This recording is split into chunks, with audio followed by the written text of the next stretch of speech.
வணக்கம் நண்பா. நாம இன்னைக்கு இந்த வீடியோவில் பார்க்க போகிறது என்னன்னு பார்த்தீங்க அப்படின்னா, நெஞ்சு பொறுக்குதுலையே இந்த படத்தோட மூவி ரிவ்யூ தான் பார்க்க போகிறோம். இந்த படத்தோட ஆன்லைன் எடுத்துக்கிட்டீங்க அப்படின்னா, 2 கப்புள்ஸ் இவங்க 2 பேருமே வந்துட்டு இப்போ தலைமறைவாக இருக்க வேண்டிய சுச்சுவேஷன்.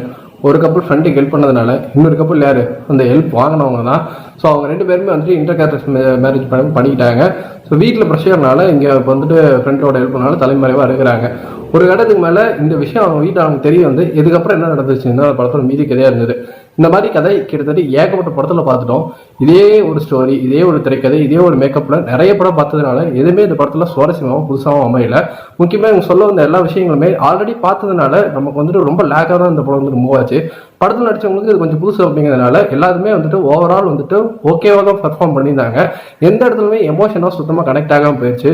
எல்லா இடத்துலையுமே வந்து பார்த்தீங்க அப்படின்னா ஒரு ஆர்டிஃபிஷியலாக நடிக்கிறாங்க அப்படிங்கிறது வந்துட்டு பட்டமா அப்படியே தெரிஞ்சதுனால என்னால் இந்த படத்தோட சுத்தமாக கனெக்ட் பண்ணிக்கவே முடியல. மற்றபடி டைட்டிலுக்கு ஏற்ற ஒரு திரைப்படமா இருந்தது வேணா சொல்லலாம். நெஞ்சு பொறுக்குது இல்லையே, இந்த மாதிரி நிறைய விஷயங்கள் நடந்துட்டு தான் இருக்கு.